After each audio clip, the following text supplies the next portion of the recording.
అయోధ్యలో రామాలయ నిర్మాణం మీదన ఆగ్రహం తొలగిపోయినటువంటి ఒక మౌలానా మహారాష్ట్రలో జరిగినటువంటి మీటింగ్లో హిందువుల మీద తీవ్ర స్థాయిలో విరుచుకుపడ్డారు. ఆలయాల మీదన ఆగ్రహావేశాలు వ్యక్తం చేశారు. భారతదేశంలో హిందూ జాతి అంతానికి పంతం పడుతూ చేసినటువంటి ఉపన్యాసం సంచలనమైంది.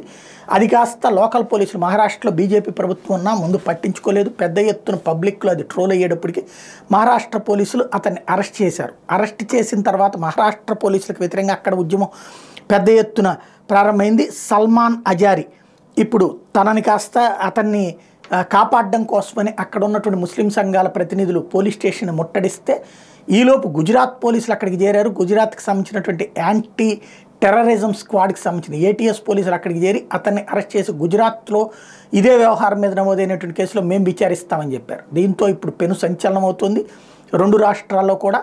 ఇక్కడ ఆయన చేసిన వ్యాఖ్యలని ఖండించకపోగా ఆయన చేసిన వ్యాఖ్యలను సమర్థిస్తూ ఆయన్ని అరెస్ట్ చేయడాన్ని వ్యతిరేకిస్తూ ఉద్యమించే వాళ్ళు ఒక కొత్త వర్గం తయారైంది.